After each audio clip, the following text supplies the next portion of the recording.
Poštovane kolegice i kolege, uvaženi gospodine rektore Univerziteta u Sarajevu, otvaram Međunarodnu naučnu konferenciju o Prvom svjetskom ratu. Organizatori ove konferencije su naučni instituti i centri iz Sarajeva, Regensburga, Graca, Ljubljane, Zagreba, Budimpešte, Skopja, Sofije i Varšave. U ime svih organizatora želim vam dobrodošlicu u Sarajevo. 100 godina od početka Prvog svjetskog rata svijet se na različite načine prisjeća te velike nesreće u koju je ušao. Mi smo odlučili organizirati jednu naučnu konferenciju na kojoj želimo razgovarati o svim pitanjima koja su dovela do rata. Konferenciju smo dosta dugo i strpljivo pripremali, odolijevali raznim napadima, pritiscima i insinuacijama, ali nismo dopustili da nam bilo ko određuje teme o kojima smijemo ili ne smijemo razgovarati. Pritisci su bili različiti, a gotovo medijski linč tokom jednog razdoblja 2013. godine je bio doista razočaravajući za slobode za koje se svi zalažemo. Rekli bismo kako takav odnos prema našoj konferenciji najbolje govori o odnosu pojedinih europskih krugova, posebno onih pod francuskim utjecajem prema europskom putu Bosne i Hercegovine. Razočaravajuće je također da su i neki historičari, posebno iz Francuske i Srbije, izravno se uključili u kampanju protiv naše konferencije i naše namjere da otvoreno razgovaramo o pitanjima za koja vjerujemo da su se desila prije 100 godina. Smatrali smo da mi kao naučnici imamo pravo otvoriti sva pitanja, o njima argumentirano i slobodno razgovarati, kao što su i drugi slobodni da na način na koji smatraju dostojnim progovore o toj ljudskoj nesreći. Neko će organizirati koncerte, neko biciklističke trke, neko dovesti Šabana Šaulića i njegov orkestar da 28. juna u ponoć svira na Latinskoj ćupriji, a mi smo se odlučili na dijalog. Smatrali smo da pjesmi i igri nema mjesta u manifestacijama kojima se sjećamo početka ove velike nesreće u ljudskoj povijesti. Šta očekujemo od konferencije? Prije svega očekujemo otvorenu i argumentiranu raspravu o svim pitanjima vezanim za Prvi svjetski rat. Jedino takva slobodna rasprava može pokazati da li dosadašnje ocjene o tom ratu mogu izdržati kritičku analizu. Konferencija bi mogla pokazati i da li su politički interesi utjecali na ocjene o uzrocima Prvog svjetskog rata, te da li je stanje stvoreno poslije rata na Balkanu, odnosno Europi i svijetu u širem smislu, utjecalo na građenje slike o tom ratu.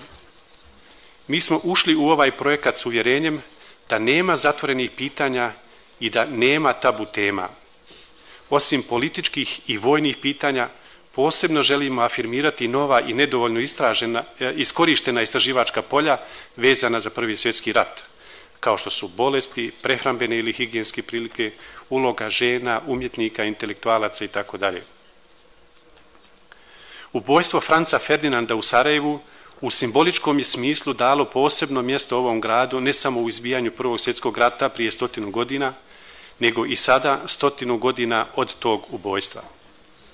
Zbog toga je važno da mi večeras i naredna 3 dana, koliko će trajati naša konferencija, budemo svjesni te odgovornosti.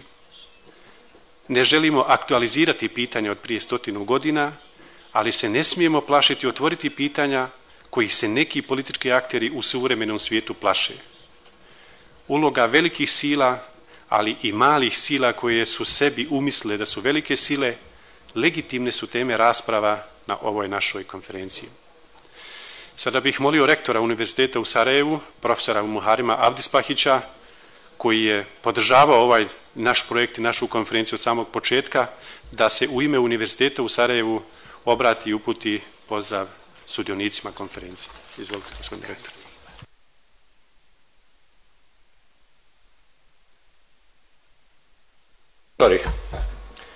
It is my great pleasure to welcome you on behalf of the University of Sarajevo at the Historians Conference that commemorates the 100th anniversary of the First World War. The researchers from our Institute for History, jointly with their colleagues from Regensburg, Budapest, Sofia, Skopje, Ljubljana, Zagreb and Graz, have worked with a commendable devotion for 2 years towards the success of this academic gathering. let me express the deepest gratitude for these efforts. We Shape Our Future is the title of the Sarajevo Declaration adopted last week at the closing of another meeting, the European Youth Summit 100 for the next 100 in the Danube region, organized by European Forum Albach Network and co-organized by our university. Students of University of Sarajevo are being educated to understand themselves as Europeans in the sense constituted by the brightest side of Europe's traditions. They are called to become Europeans of that Europe which is open to respect their human dignity and their multiple identities. The world has radically changed over a century in previously unthinkable ways. In the changed world, Bosnia remains a paradigmatic case in universality of values and a testing ground in that respect. The 1426 days long siege of Sarajevo and Annex 4 of the Dayton Peace Accord have taught us that our future does not depend only on us, but also on the ways Europe understands its identity. In the debate on EU constitution, we are existentially interested in Europe's recognition of all traditions that have shaped Europe through the history: Greek-Roman civilization, heritage of all Abrahamic traditions, Christian, Jewish, and Islamic, and the Enlightenment, of course. In 2014, Bosnian citizens are still waiting to be admitted to the universe to which fundamental democratic principles do apply in the full capacity. One of the outcomes of the World War I was the establishment of Yugoslavia as the kingdom of Serbs, Croats, and Slovenes. Indeed, it was the will of political and social elites of Serbia, Croatia, and Slovenia to dissolve Yugoslavia by the end of the 80s, beginning 19th of the past century. In that turbulent period, Bosnia and Macedonia were calling for reason, suggesting peaceful solutions in any agreeable form: a loose federation, an asymmetric federation, a confederation. Their voice didn't count for the simplest ground on the earth. No declaration force to back it. While the attention of the conference participants is directed towards various aspects and impacts of the big war, there are important contemporary issues whose presence in the atmosphere cannot be escaped. It is also the 21st anniversary of the fall of the Berlin Wall. The Berlin Wall was falling at a various pace in different parts of the European continent. Finally, it fell on us here on April 6, 1992. Bosnia and Herzegovina was attacked on the very day of international recognition of its independence.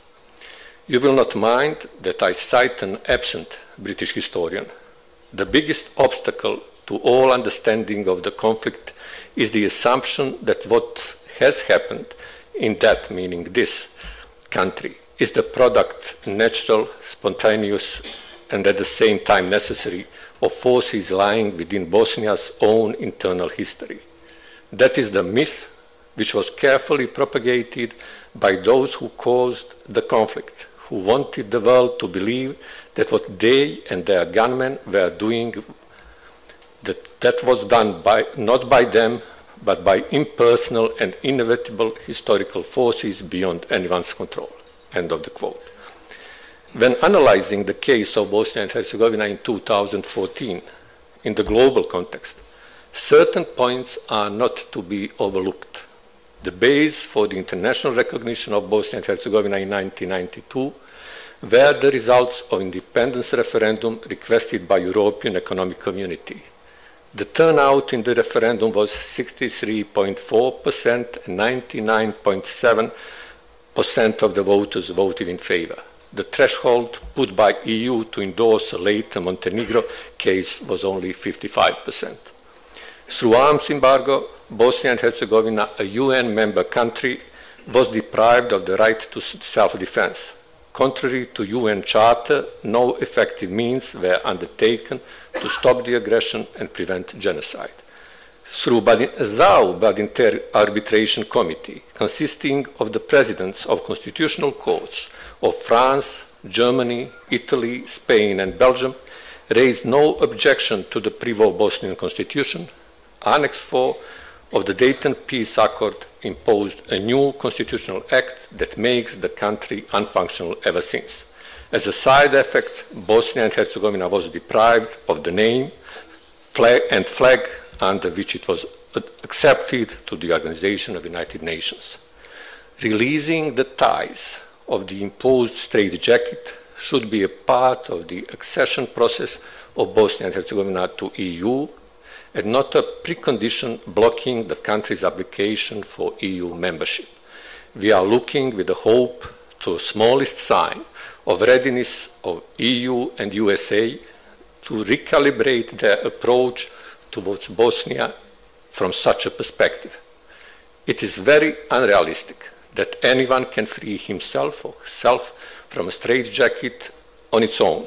The knowledge that such a self-evident truth has to be pointed out is already a source of frustration.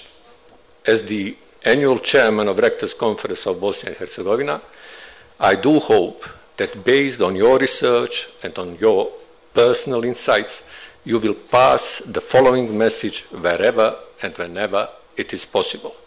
From the standpoint of the proclaimed values of the Western civilization, there are no justifiable reasons to hold Bosnia under a straitjacket. I wish you a very successful conference and enjoyable time in Sarajevo. Thank you very much.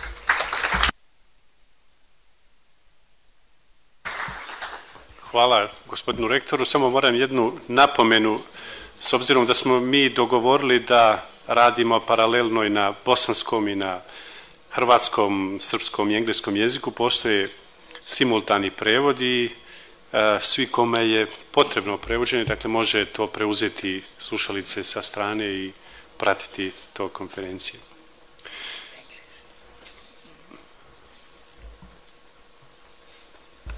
What Husnia just said, because those of you who will need this information probably didn't understand him. There's a simultaneous translation. So if you don't understand the language that used to be called Serbo-Croatian, take headphones and you will be able to listen to what is said in the local language. And those who don't speak English, they will also be provided with the translation. Hvala, Uf. Da.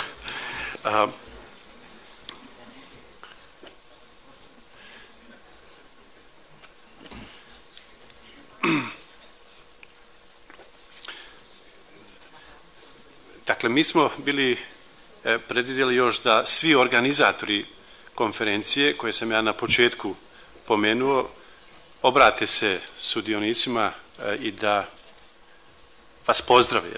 Zbog toga bih pozvao profesora Atilu Poka da u ime Akademije nauka iz Budimpešte vas pozdravi. Izvolite, gospodine Poka.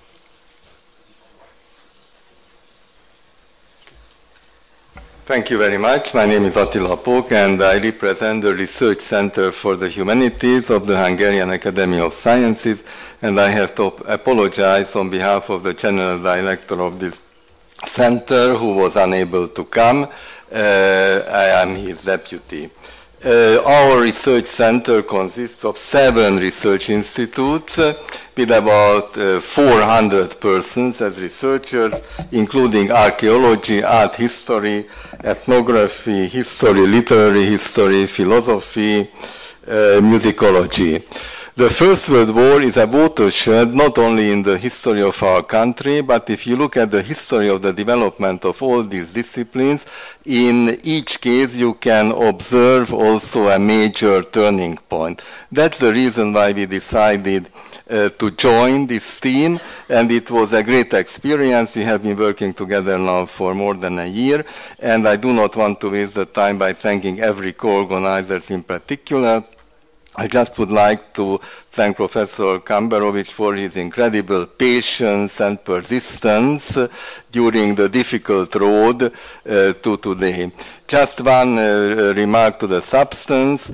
We know in Budapest, and I think quite a number of colleagues know that elsewhere as well, that doing history, dealing with history is not limited to the task of the historians. Politicians also deal a lot with history, education deals with history, and public memory also deals with history. All we can do is a modest enterprise. We are trying to deal with the memory of the First World War on the level of scholarship, and we very much hope that the exchanges on this level might enrich the dialogues on other levels as well. So thank you very much.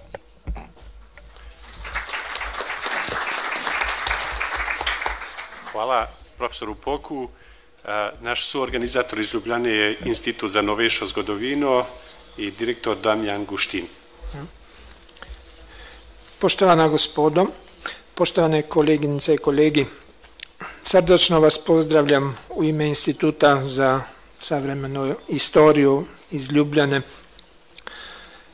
Kad smo prije godinu i po pozvani da se i naš institut angažuje u pripremi simpozija kojeg baš sada otvaramo, mi smo sa zadovoljstvom pristupili ovoj pobudi. Već smo tada i sami razrađivali šta možemo i ćemo pripremiti da i historiografski obilježimo 100-godišnjicu kada je sa ratom, nazvanim Velikim ratom i poslije Svjetskim ratom, sa atentatom tu u Sarajevu počeo raspad starog svijeta, svijeta 19. stoljeća, možda neplaniran i neočekivan, ali nepovratan. Istoričari i historiografija uopšte žele i trebaju istraživati ovo ključno razdoblje 20. stoljeća u kojem su se fokusirali složeni događaji što su u više nego 4 godine od kad su evropske sile međusobno objavile rat uspjeli u potpunosti promijeniti geopolitičku sliku Europe i svijeta, državni poredak, društvene, političke i ekonomske sisteme koji su onda dolučivali 20. stoljeće dalje. I za Slovence ovaj period je od najveće važnosti. Naši preci su na kraju rata učinili sudbonosni geopolitički prijelom po svojoj volji, ali jedini i mogući izlaz zamjenom stoljetne državnopravne pripadnosti Habsburškoj monarhiji sa južnoslovenskom nacionalnom državom u kojoj se svaka jedinica koja je u nju ušla snažno razlikovala od ostalih koje se međusobno nisu ni dobro poznavali, ali ujedinjeni u očekivanjima da će u njoj riješiti svoja vitalna pitanja nacionalnih postojanja.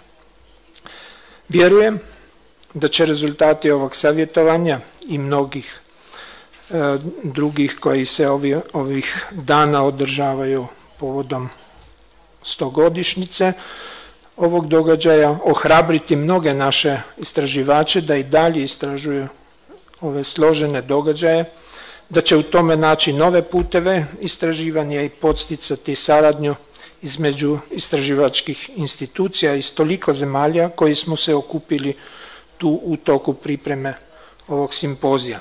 Svima sudionicima koje je ova konferencija skupila želim uspješan rad. Hvala.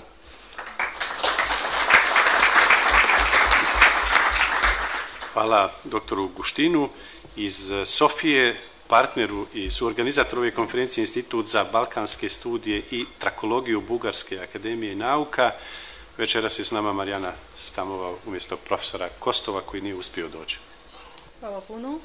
Dobro večer svima, poštovani gospođo, koleginice i kolegi. Zbog nemogućnosti i neke hitne obaveze u Sofiji, mog direktora instituta dr. Aleksandar Kostov, u njegovo ime kao predstavnik Instituta za balkanistike i trakologiji pozdravljam sve koji ste ovdje prisutni.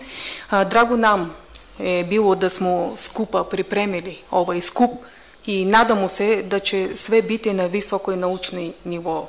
Uspeh i podan rad svima koji su na konferenciji i hvala puno još jednom.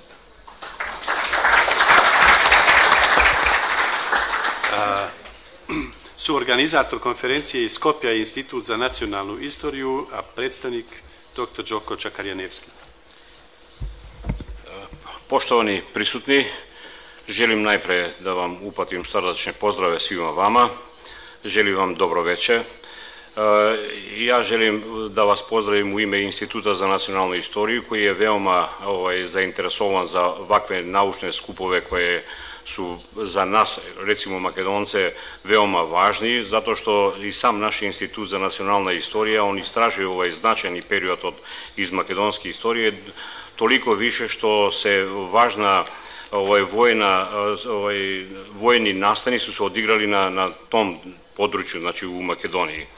Želeći uspešan rad na naučnoj konferenciji današnjoj u narednih dana, želim da se na istorijskoj sceni i u historiografiji pojavi da ono što je ipak na neki način nešto što nije doobjašnjeno, znači nešto novo. Nadamo se da će se nešto novo desiti, odnosno otkriti kao naučna istorijska zbivanja. Želim isto tako da uputim pozdrav našem dragom prijatelju, profesoru doktoru Husniju Kamberoviću.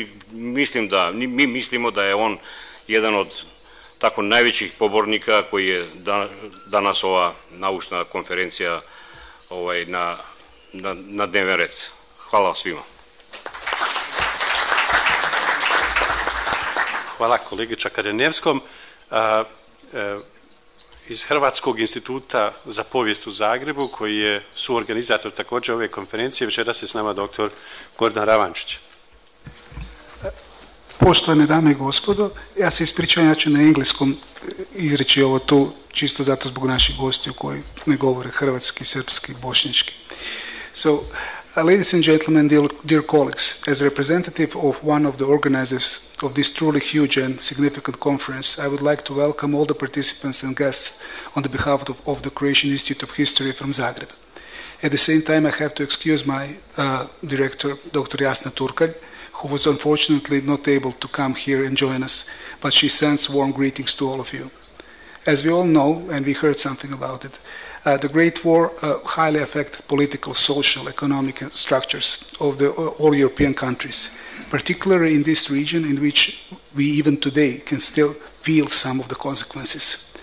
One of the results of the Great War, dissolution of Austro-Hungarian monarchy and formation of the new states according to the Versailles Treaty, have resolved many contemporary problems regarding national strivings in the regions of Central and Southeastern Europe, but also produced many other. Being here in Sarajevo, where the sparkle started the Great War, one has to remember all the above mentioned what we heard in the previous speeches and act responsibly when dealing with the history and its interpretation. I'm truly happy that Croatian Institute of History is a part of the organizing team of this conference, since I believe that this conference is this year's major historiographical event commemorating the beginning of the World War I. The number of the more than 150 participants coming from almost all European countries and some from overseas really confirms the importance of this conference, but also clearly speaks that the Great War is still a significant historiographical topic. I expect and hope that all the papers, including in the program, will provoke fruitful debate and that we'll be able to produce a great collection of proceedings on the Great War. And to conclude, I wish us all great and successful work, many debates and hopefully many new conclusions. Thank you.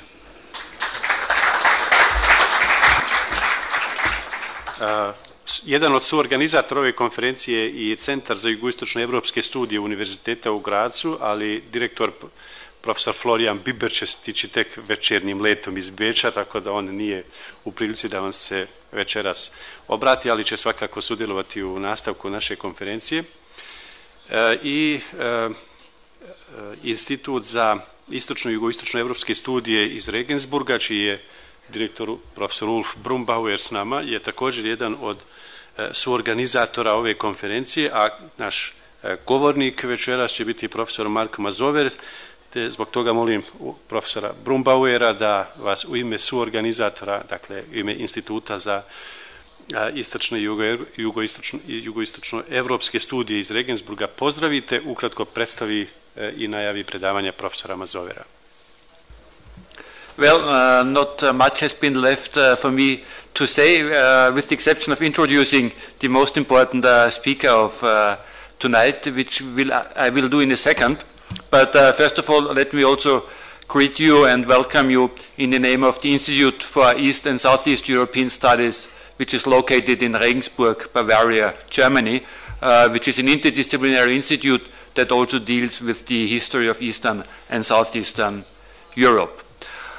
Our today's keynote speaker and opening speaker of the conference is certainly one of the most eminent historians of Europe, and one of the, I think, almost unique features of Mark Mazauer's work is that he has approached European history from its Southeast European angle. One of the very few specialists of Southeast European history that has really made an impact on European and international history.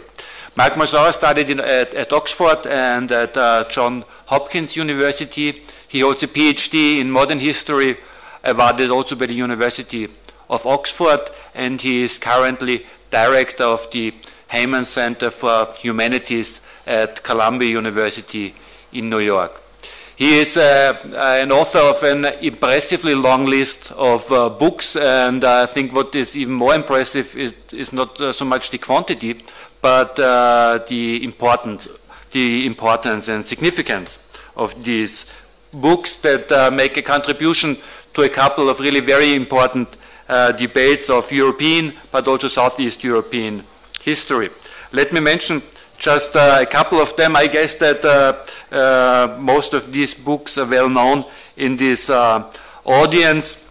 So among his works on Southeast European history, where he has concentrated on the history of modern Greece, especially in the 20th century and also during World War II. I should mention Inside Hitler's Greece, the Experience of Occupation, 1941 to 1944, which was published by Yale University Press in 1993. And then Mark Mazauer is also, of course, the author of the much acclaimed book Salonika, City of Ghosts, a wonderful history, histoire totale of an important Balkan city. Among his books on European history, I want to mention two, which I think also pertain to the topics of this conference, although he dealt more with World War II than World War I, but today, of course, he's speaking about World War II. One important book on for the understanding of German occupation of Europe is Hitler's Empire, Nazi Rule in Occupied Europe, and then he is also author of the also very much acclaimed book Dark Continent, Europe's 20th Century. And this conference is going to discuss the first major aspect of Europe's dark 20th century. Mark Mazauer is going to talk today about recent research trends with respect to World War I, or the Great War, as the English like to say. So the floor is yours.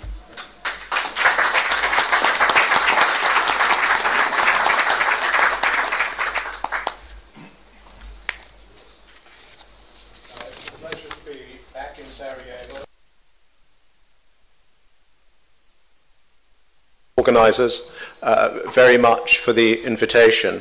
The last time I was here was 20 years ago, and coming in from the airport, where UNPROFOR was the only airline flying at that time, I shared a taxi with an Austrian journalist, and I asked the obvious question, "What are you doing here?"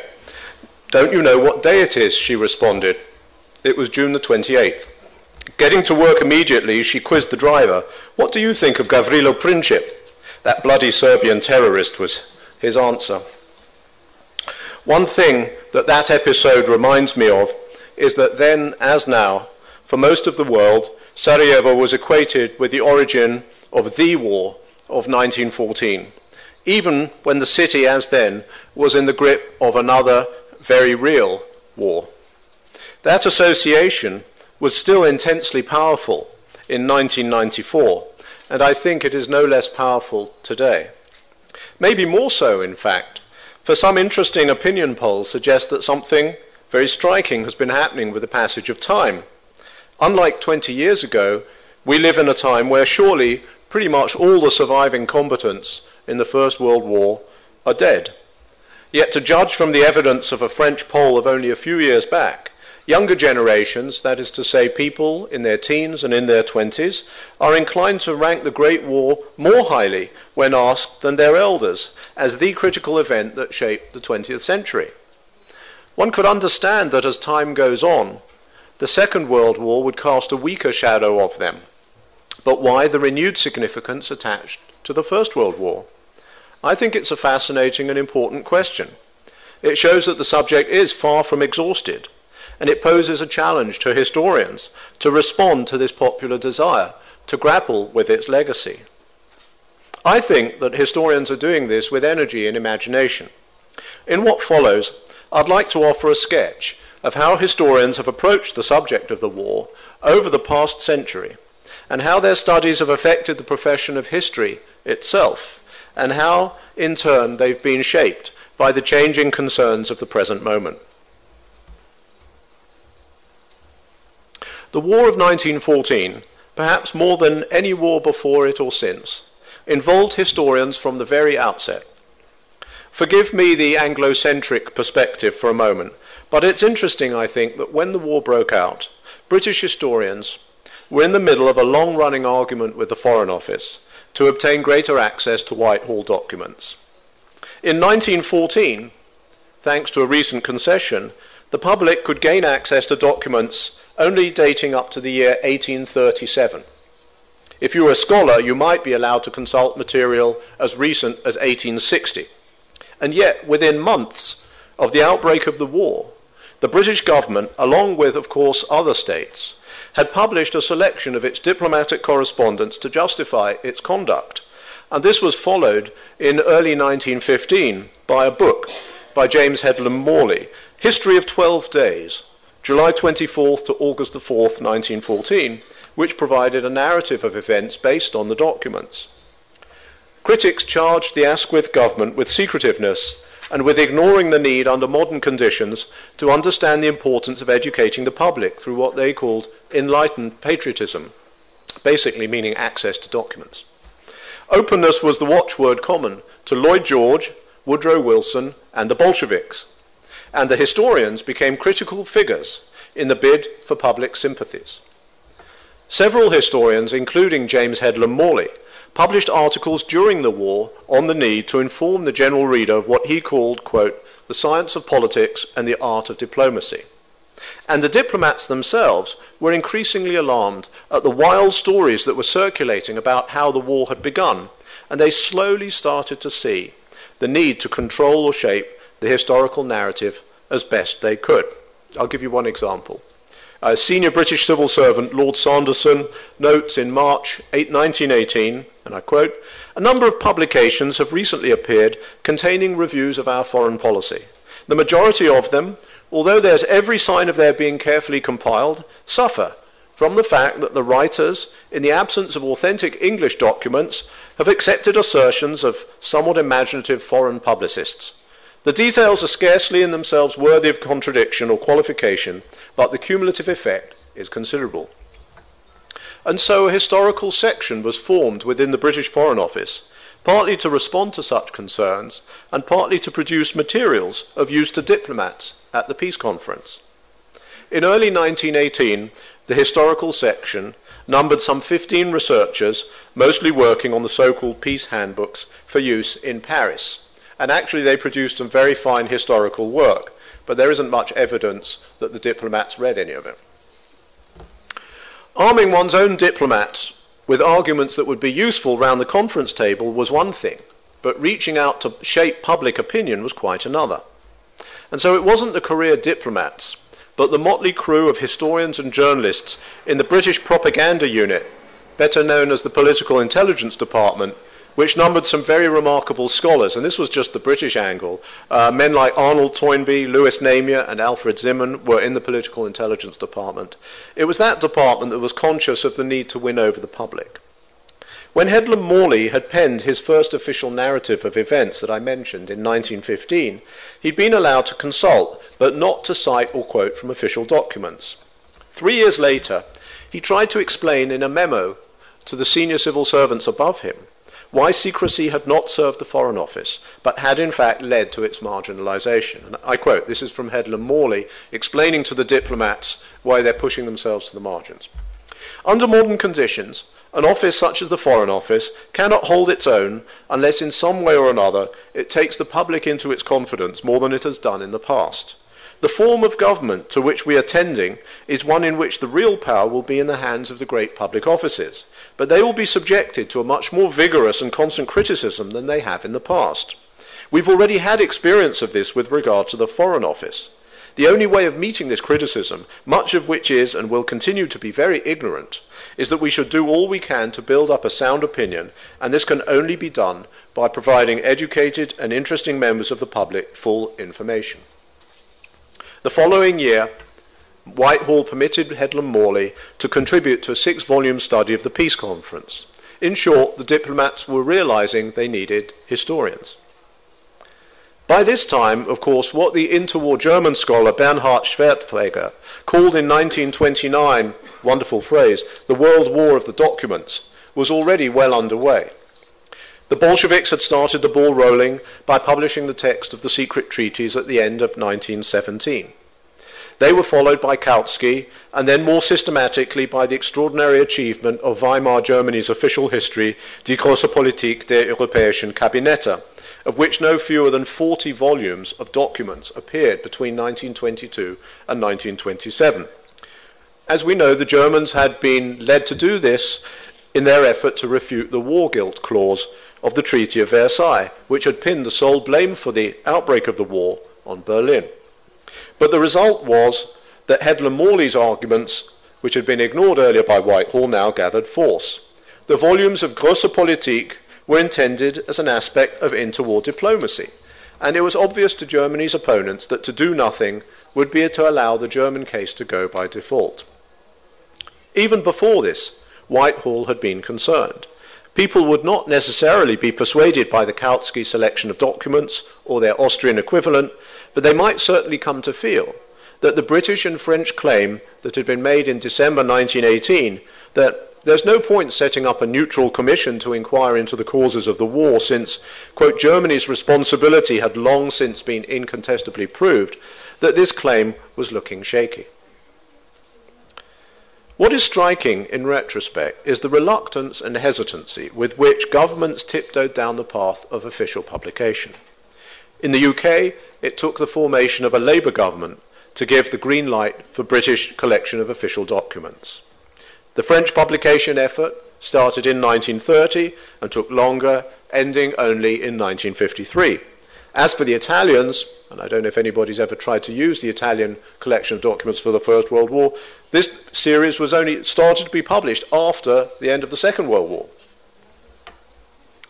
One reason for this was money, which was always short in the 1920s. Even for prestige projects, and despite what historians might have liked to think, the official document collections were not a prestige project. Felix Gilbert, a great historian who started off collating documents for Die große Politik, reminds us in his memoirs that when he was employed at the tender age of 18, the entire foreign ministry staff of Die große Politik was an elderly deaf historian and 2 other youngsters like him. The British series too always faced hostility from the Treasury. Another factor was the inevitable tension that always exists, actually, between historians and civil servants and politicians. And a third was the varying importance of the whole question of responsibility for the war to different countries involved. It was, of course, of overriding importance to the Germans, and actually it mattered too to the British, both in the eyes of their own public and abroad. But the subject of who started the war aroused far less interest in France, in Italy, or in much of Eastern Europe, where it was essentially secondary to other concerns. But maybe the hesitation to publish is less remarkable than the fact of publication itself, which was such a striking break with all the habits of the 19th century. How then did these official publications, really the first of their kind, affect the nature of the historical profession? The short answer is very considerably. In fact, you could go so far as to say that they made possible the emergence of modern European history as we understand it. In the early 1920s, it's helpful to remember, modern European history was so marginal, even in a relatively well-funded university system like the American, that its beleaguered scholars had to found a special journal in order to ensure that they would be published. This was the beginning of the Journal of Modern History, which was set up in 1926, just as the archival revelations began to flow. And things weren't much better in Europe itself. At the University of London in the 20s and 30s, there was actually no specialist in modern German history at all. The first was only appointed in 1947. The War of Documents thus breached the walls of official secrecy that contributed to the lack of modern historical research. And in the process, it did something else as well. It led modern and contemporary history to be equated in the middle decades of the 20th century with diplomatic history and the study of foreign relations. There was another dimension as well to the history profession's investment in the subject of the war and its origins. It was from the start an unusually international business. It was a debate that extended across borders and even across the Atlantic. Figures such as the Italian Luigi Albertini, the Austrian Alfred Pribram, the Frenchman Pierre Renouvin, and the British Harold Temperley were effectively in conversation with one another. And not only with one another. The question of where the Americans would come down in the blame game loomed large in every European statesman's mind. Much of the serious work was in fact being done by American historians, and in the 1920s both the Germans and the British came to feel that American public opinion over who had started the war was the crucial battleground. When a young Harvard researcher applied to consult Foreign Office materials, for instance, James Headlam Morley noted, quote, "It's certainly desirable and I think may be very important that we should encourage younger American historians who are taking up European history to come to London, and thereby to get them to approach these questions from a point of view sympathetic to this country." Other, less forward-looking civil servants disagreed, and a much more eminent American historian, a man called Samuel Morrison, was actually denied access to the Whitehall archives 3 years later. But British policy was very ad hoc. The German foreign ministry couldn't afford to be. For Berlin, the question of public opinion, and especially of American public opinion on the origins of the war, was important enough to be a concern of a specially created office, the Kriegsschuldreferat. The Referat edited a journal whose editor, Alfred von Wegerer, was not only a leading commentator, but also in constant communication with American historians and journalists, believed to be sympathetic to the campaign against the Versailles Treaty. Von Wegerer publicized the writings of American sympathizers and less successfully tried to counter the impression created by serious scholars who were not so sympathetic to the German case. Interestingly, it was in Germany, where the propaganda war was most intense, that the question of war origins between the wars generated the least first-rate historical research, perhaps because for serious historians the entire subject was felt to be tainted by politics in a way that was not true for scholars in France and England. But between the wars, the US was unquestionably the leading force in modern diplomatic history, its universities and their researchers easily outstripping the European counterparts. The causes of this ran deeper than the fact that Americans might be susceptible to German propaganda. They reflected rather the fact that for many American intellectuals, the American decision to enter the war and its political relationship with Europe more broadly were the decisive factors in shaping its role in the world, for good or for ill. I think how America fits into this conference will actually be an interesting question. How the First World War was perceived during the Second World War is itself an interesting and important issue. After all, many of the participants were the same, and the war of documents didn't cease in 1938 or 39. Memories loomed large on all sides, as we know. And as for the historians themselves, we know that as late as the end of the war, the distinguished Austrian archivist Ludwig Bittner was working on a collection of Serbian diplomatic documents that had been plundered by the Wehrmacht after the 1941 invasion of Yugoslavia, a collection which he actually managed to publish in Vienna in 1945. Ironically, the goal, obviously to show Serbia's culpability for the outbreak of the First World War, was rendered more or less irrelevant by the circumstances of the Second. But then, as a military historian noted in 1948, as he surveyed the long history of official histories, it's common for the coming of one new war to make debates about the previous one look out of date and irrelevant. The ending of the Second World War in particular was so decisive as to make much of the former debate about the origins of the First World War seem completely beside the point. Who cared about war guilt? Fewer and fewer as time went on. For the Cold War made the priority for the West, at least, not historical truth, but reconciliation between former antagonists, especially between France and Germany. And by the way, you could say the same thing for the Eastern Bloc as well. There was an official agreement between France and Germany in 1951 on how to treat the subject of 1914 in school textbooks in both countries. And with that, at least as far as many historians were concerned, the subject was pretty much closed. At the same time, the historical profession itself was moving in a different direction. As the war ended, the Second World War that is, the value of contemporary history, by which people really did mean official history, or at the least history written on the basis of some privileged access to diplomatic documents, was being openly questioned. Harold Temperley's student, Herbert Butterfield, published an extraordinary attack on the dangers of official history in 1949, dangers which he said had been vastly intensified by the fact that governments everywhere had woken up over the 30 years since the end of the First World War to the importance of what we'd now call controlling the narrative. Note that Butterfield was no radical, far from it. The growing rift in the Anglo-American Academy, to be followed in Germany and Italy maybe a little later, the rift between the historians and the government couldn't but have a huge impact on how the First World War was portrayed. Social and economic history was assuming a much greater importance than in the past, and in the 1960s, the gathering pace of decolonization encouraged history departments to begin to look beyond Europe. This is not to say that the debate over the origins of the First World War had exhausted its interest. On the contrary, I'll give you one example. The success of the British historian A.J.P. Taylor's 1954 book, The Struggle for Mastery in Europe, testified both to its hold over historians and its attraction for the general public. And yet, in some ways, the kind of history that Taylor espoused represented the end of a path. More controversial, and at the same time an indication of the relative poverty of Taylor's approach, was his 1961 provocation, the book on the origins of the Second World War. This book, as you may know, created an uproar. In it, A.J.P. Taylor basically says nobody was really to blame for the origins of the Second World War. And it reflected an approach which, as in the struggle for mastery on the origins of the First World War, regarded diplomacy as a completely non-ideological matter. It was, if you like, the reductio ad absurdum of such an approach, to apply this to the world of the Third Reich. Could diplomacy and ideology really be so neatly separated?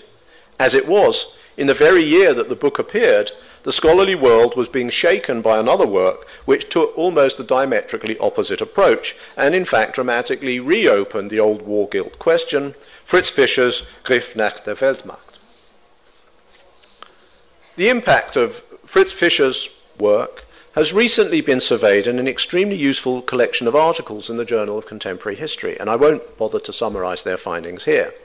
Suffice it to say that his book, which firmly cast the blame for the origins of the war on Germany, was not only a bombshell within the Federal Republic, it rekindled interest in the subject of the war's origins elsewhere. Meeting heavy resistance initially from the historians inside West Germany, it was embraced by journalists there and taken up by scholars on both sides of the Atlantic. Indeed, together with the war crimes trials that were going on in the early 60s as well, and the rapid growing scholarly interest in the relatively unexplored history of fascism takes off in the late 1960s, Fritz Fischer's intervention may be seen as a key moment in a generational reckoning with the cost of the Cold War and the compromises that had been involved with the forces of European conservatism. But the impact of Fischer's work was paradoxical. It certainly contributed to a broad rekindling of interest in the entire background to the war. Surely it's not coincidental, for instance, that Vladimir Dedier's great study of the Sarajevo assassination was written in exactly these years, between 61 and 64, at Oxford and Harvard, which were both places where the Fisher controversy was widely and sympathetically debated. But Fritz Fischer's findings, which outside Germany were widely supported, drove research inwards in a double sense, into the German archives for one thing, and into the domestic political and social structures of Wilhelmine Germany for another. By 1973, a scholar summarizing this debate could write as follows: few scholars, this is 1973, would now dispute Germany's decisive responsibility for the outbreak of the 1914-18 war. What has remained an issue to this day is the question of what really motivated the Kaiser and his advisors to unleash so disastrous a conflict. Much of this research has concentrated on the internal problems, dilemmas and conflicts of Wilhelmine government and society. In fact, it's become more and more fashionable to study the social history of pre-1914 Germany. In a way, that was the problem. The agenda for the next 20 or 30 years of German history was effectively set. The signpost erected by Fischer to guide the historians of 1914 led down a path back into the heart of Germany. One generation explored the reasons for the unusual belligerence of German governing institutions, sometimes focusing on the court or the Kaiser, sometimes on the Junkers, sometimes on the oddities, supposed oddities of German social structure. Another then arrived to challenge this approach, less interested in the question of 1914 than in finding the right way to analyze German social development. The results were extraordinary. Between 1965 and the century's end, the study of Germany became the core of professional modern European history, for sure in the Anglo-American Academy and perhaps more widely. But over time, it tended to have less and less directly to do with the First World War. John Roll, a historian at Sussex, was an obvious exception to this, and his work over many years on the Kaiser and his court remained focused on this subject and has exercised a profound influence in focusing our attention on the cultural and social weight of the military before and during the war. But the enriching of German history came at the cost of a narrowing of geographical horizons.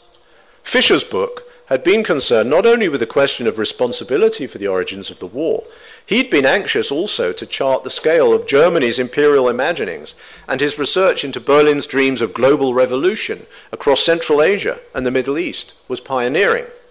These things were almost entirely ignored at the time and afterwards.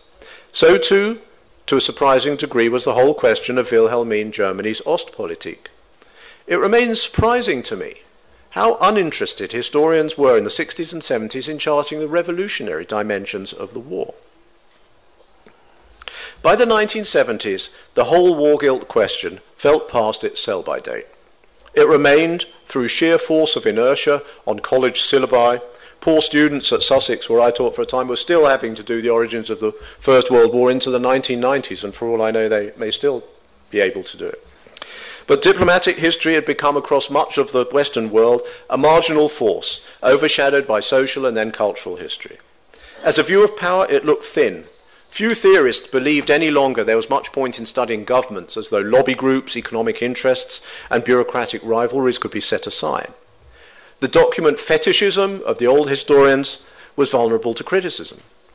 In France, the historiographical revolution of the Annales school swept all before it, and people wrote off the diplomatic history of 1914 as histoire événementielle, leaving only a few historians of international relations to carry the torch, as others explored the social and cultural parameters of the Union sacrée. Increasingly, the First World War as a subject was being overshadowed by fascism and the interwar crisis more generally, and latterly by the growth of interest in the Second World War.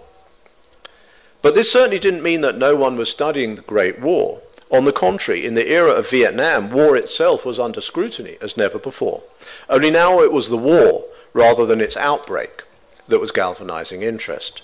Military history, as the study of operations and campaigns, gave way to the history of war.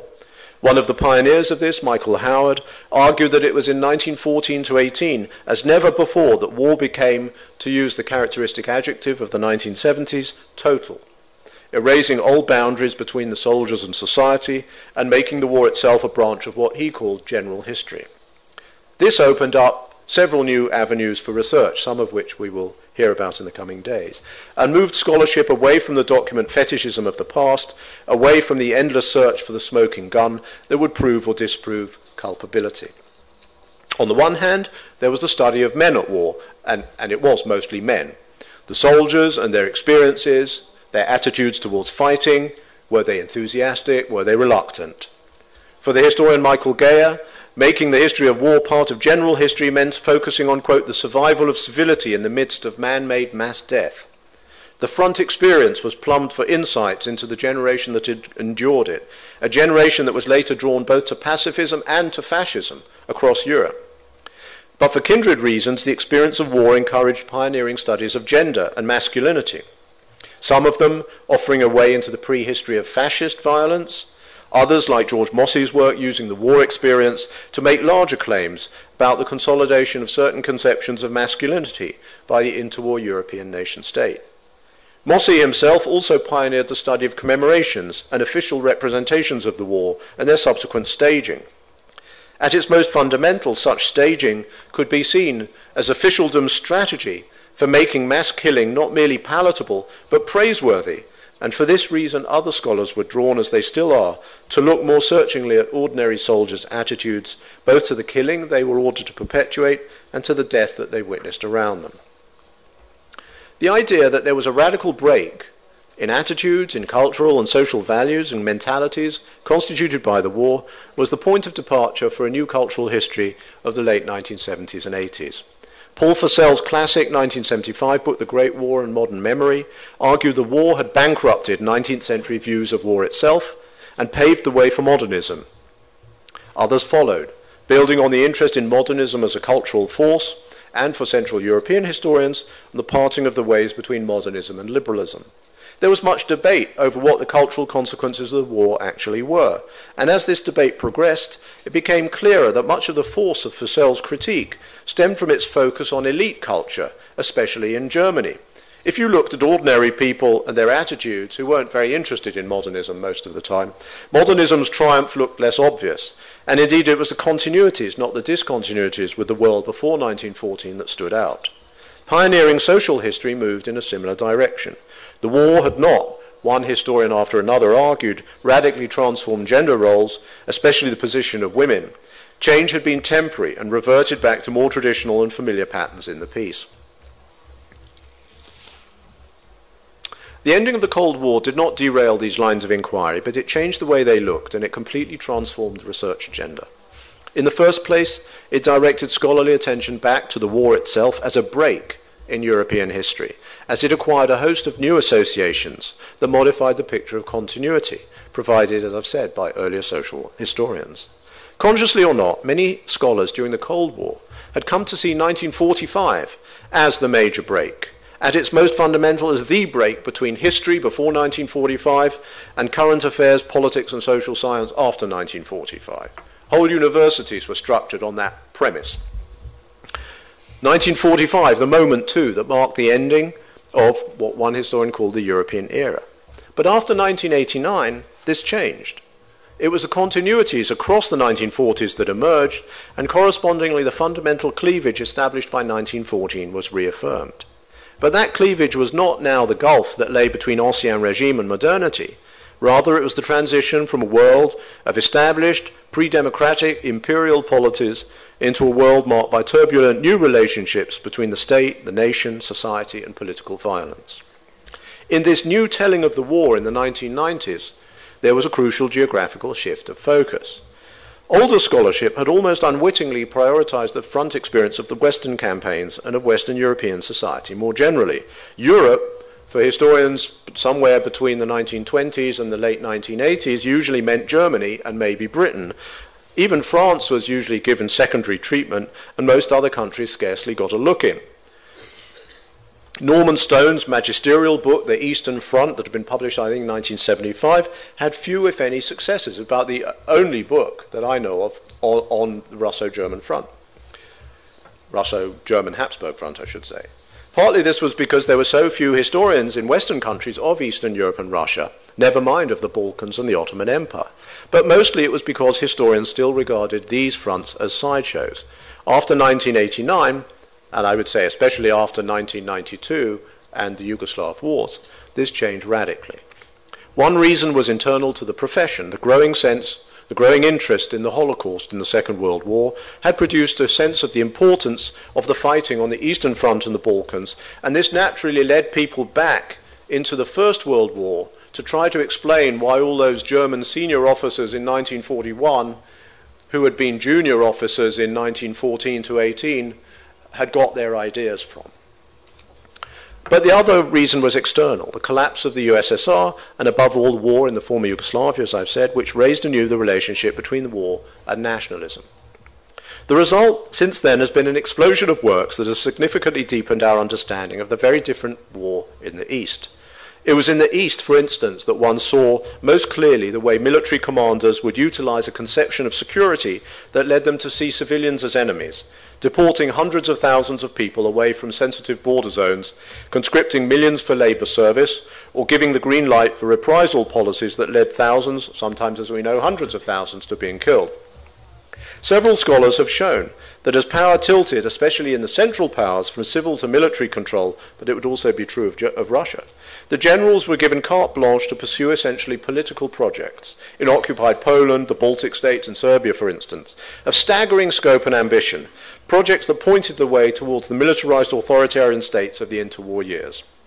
Several other historians have explored the refugee crisis that Russian as much as German generals generated in the Tsarist borderlands.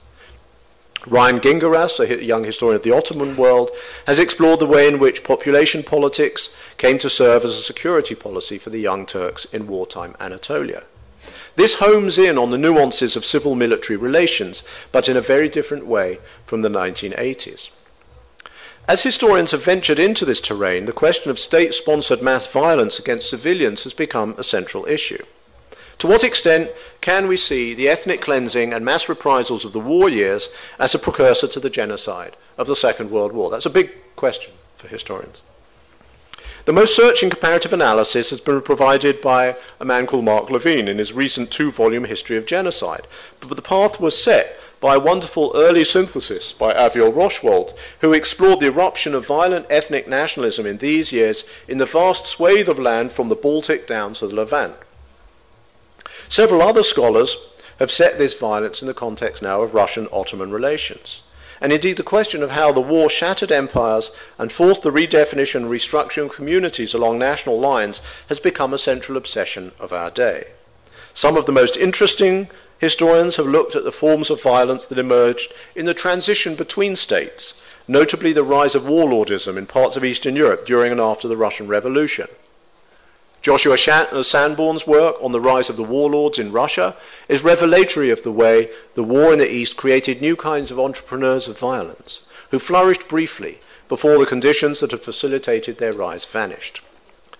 This topic points the way perhaps to a kindred theme, the study of the micro-polities that emerged on paper or in reality for a brief moment before disappearing again from the map, but whose rise and fall tells us something about the fragility of state-making after the Great War that we can't appreciate in other ways.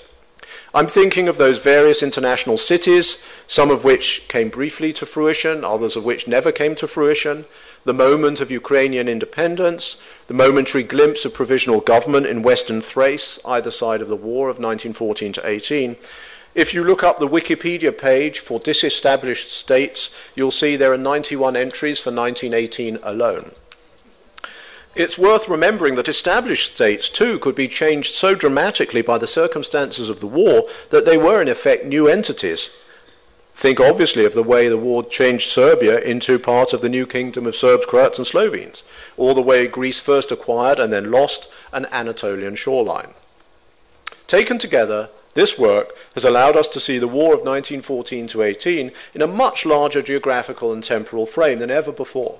Geographically, it now extends across Europe into Eurasia and through the Ottoman lands.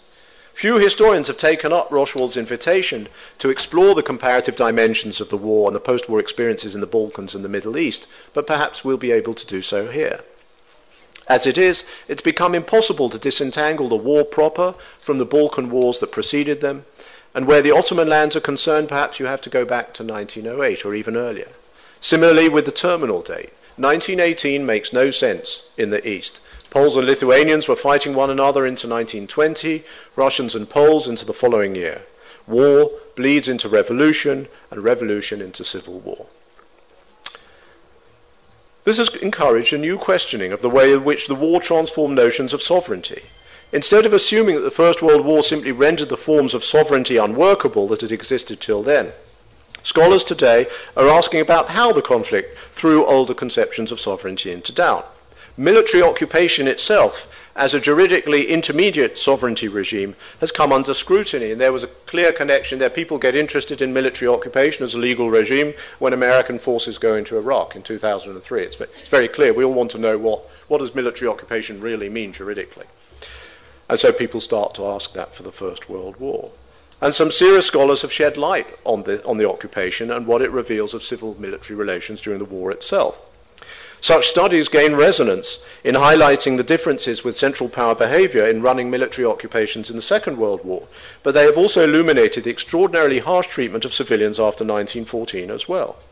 And so it connects up to new work and what one recent historian has called the humanitarian moment that marked the war's ending, and looks forward to the later history of human rights as well. A key aspect of this foundation on sovereignty has been its international character. One historian has noted that unlike the older cultural history, this new history of international norms and bodies doesn't assume that the nation-state provides the natural framework for analysis. Indeed, what we see currently is an effort to analyze the way in which the war helped generate modern international norms and institutions, things like the League of Nations.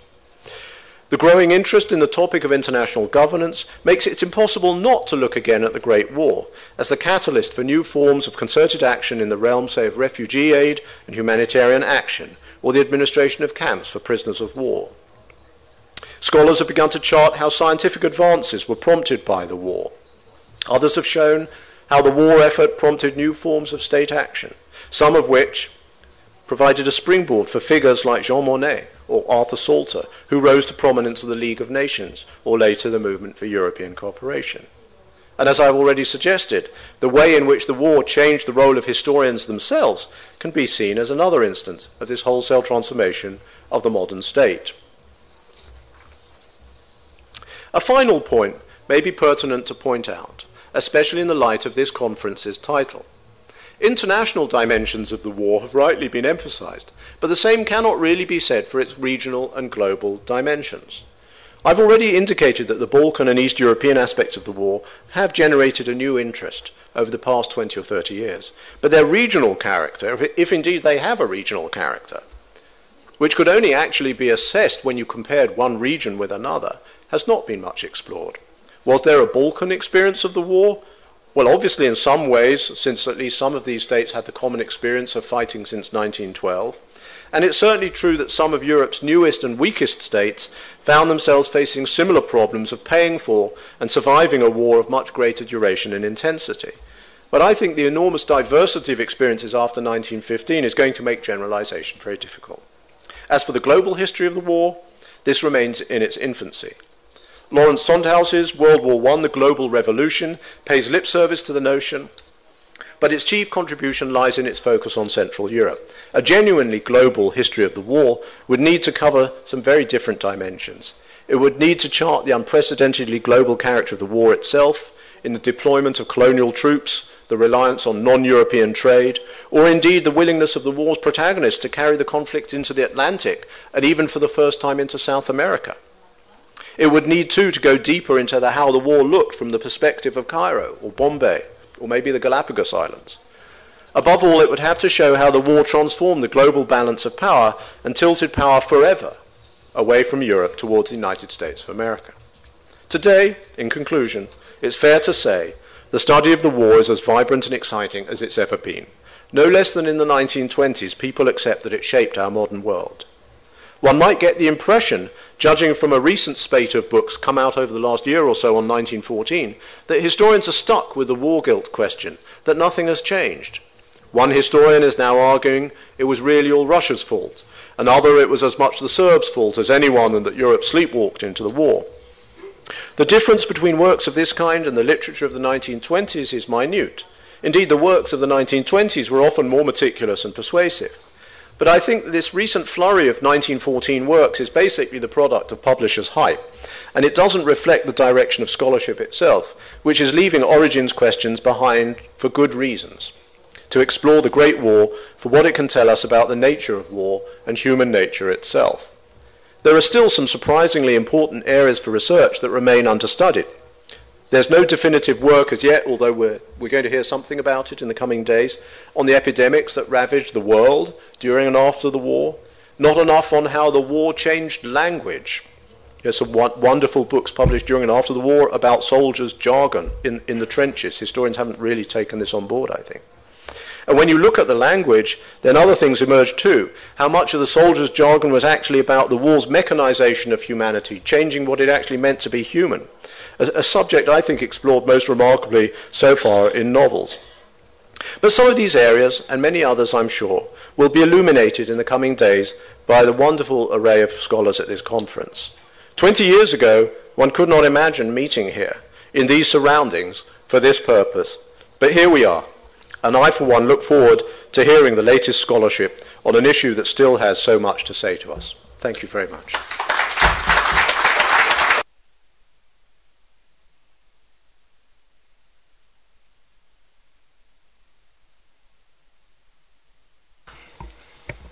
Hvala profesoru Mazoveru i najavljujem profesora Atilu Poka koji će diskutirati o radu predavanju profesora Mazovera. Thank you very much. First of all, I have to apologize with the audience for two reasons. Being the last obstacle before dinner is not an easy task. And the other reason is that it was just a couple of days ago that I got the honoring request to be the commentator to Professor Mazover's presentation, and perhaps my remarks will not be as organized as they should be.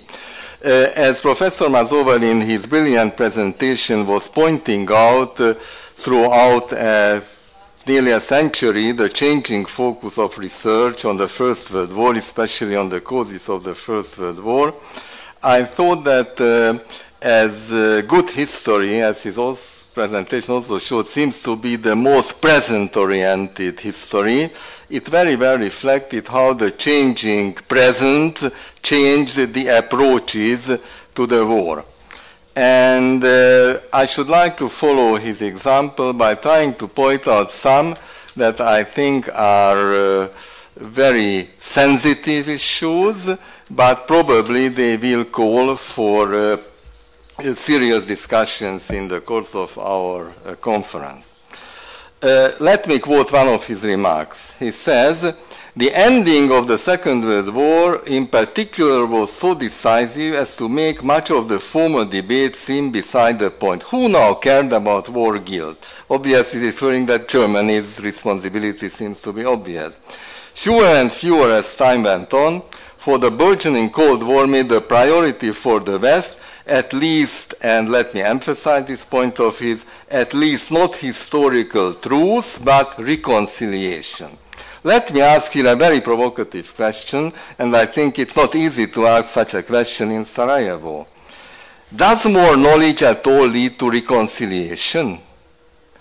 Maybe the more we know, the fewer chances we have for reconciliation. I am not sure, but this is a question. Or is it at all the aim of research to pave the way towards reconciliation? What is the relationship between reconciliation and historical truth? So I think this is one of the fundamental questions, I think, that we shall have to discuss it. I cannot deny that both this remark and the other remark that might follow were shaped not only by Professor Mazover's presentation, but also by the experiences of the last 1.5 years as we were involved in the preparation of this conference. One, again, a provocative remark I should like to make. I have the impression, and a number of colleagues have the impression, that the nation state seems to be the unavoidable precondition of any integration. So it's a remarkable process how the big empires at the end of the First World War fall apart. But in the longer run, we can somehow assume, or we can come up with the hypothesis, that it is only the experience of living for some time in the form of a nation state that can lead some politicians and social groups to the conviction that integrations might be of some use. If you enforce integration, or you are imposing integration onto a region without having the various parts of that region the chance to develop their own identities, their own national state, that might lead to tragedies.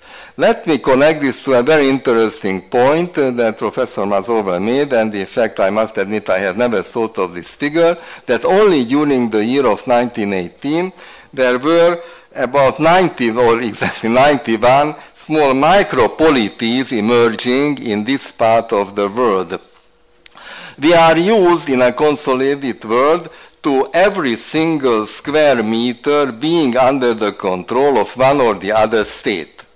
And there was a very long period during the last part and the aftermath of the First World War when it was not quite clear which state controls, which larger state controls which territory, and how societies can live without an overarching state. I think this is, for this issue, the last period and the aftermath of the First World War is of great significance.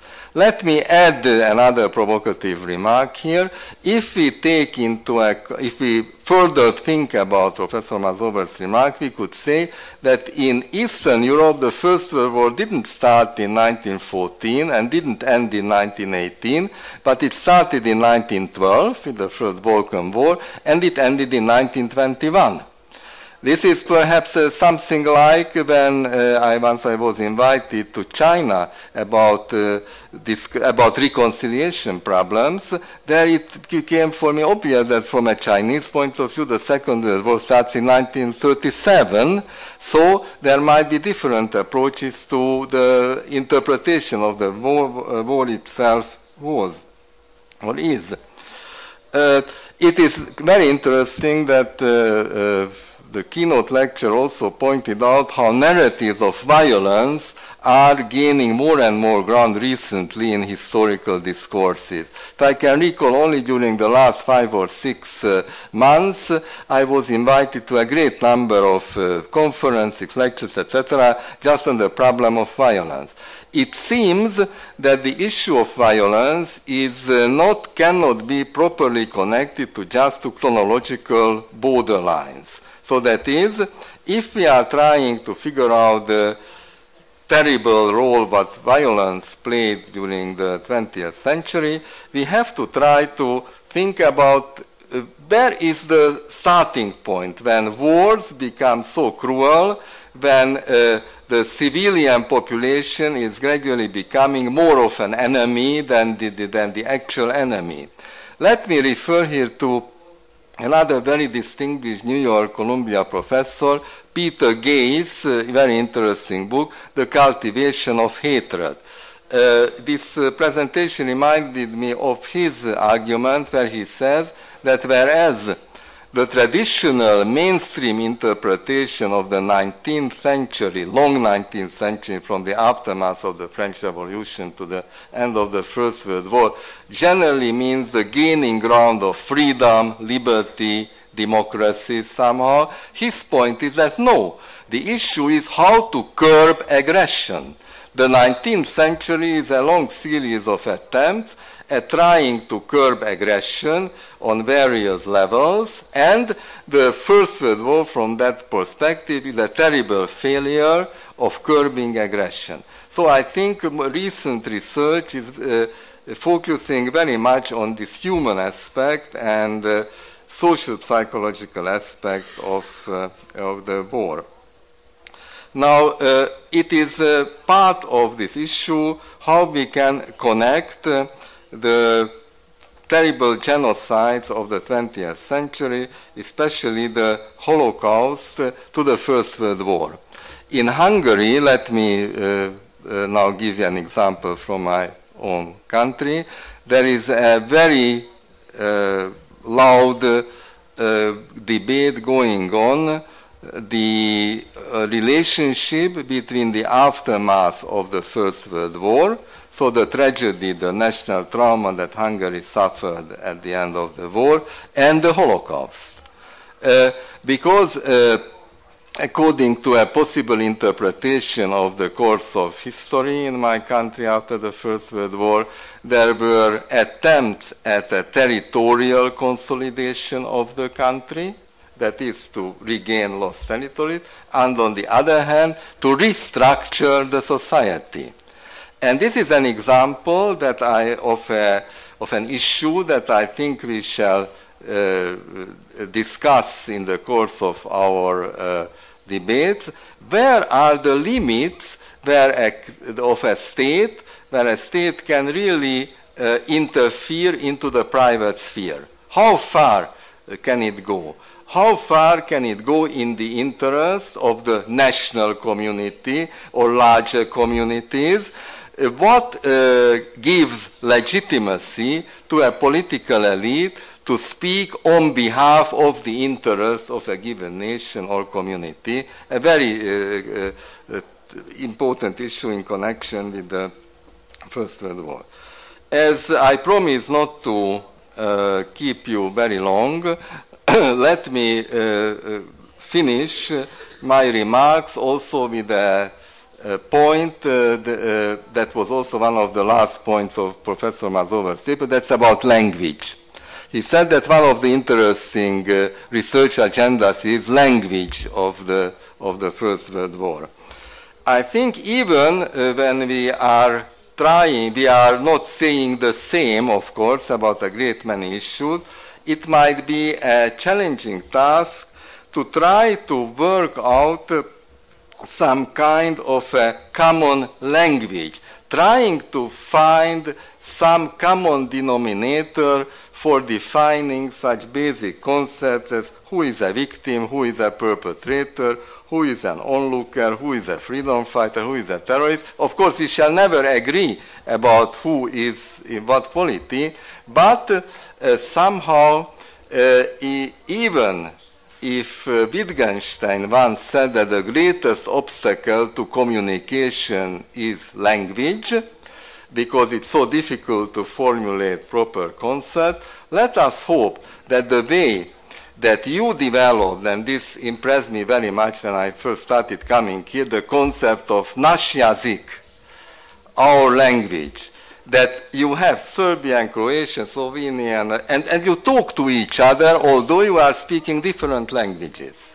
What about trying to do that as historians developing the guild's own language, and even if politicians do not necessarily adopt this language all the time, let us try to present our modest contribution to a possible dialogue, and let us try to figure out whether our work helps or doesn't help reconciliation. Thank you very much for your attention.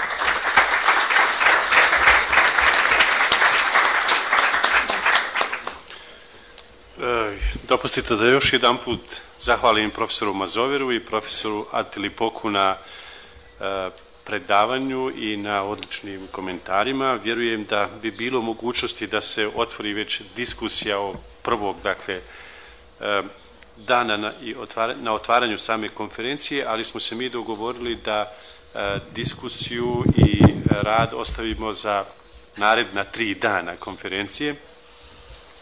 Zbog toga večeras još samo želim dakle zahvaliti i koorganizatoru konferencije Europskoj mreži sjećanje i solidarnost iz Varšave, te sponzorima i partnerima i pokroviteljima konferencije, Njemačkoj istraživačkoj fondaciji, Federalnom ministarstvu obrazovanja i nauke, Goethe institutu, Mađarskoj akademiji nauka i umjetnosti, Univerzitetu države Utah, BH Telekomu, općini Centar Sarajevo, te Jane Ritter, Robert Doni i Williamu Huntu, bez čije podrške ne bismo bili u mogućnosti istrajati na održavanju akademske dimenzije ove konferencije, posebno nakon što je Fondacija Sarajevo srce Europe odbila podržati ovu našu konferenciju. Hvala svima i onima koji su nas podržali i ovima koji nisu, jer sve to doprinosi traganju za istinom.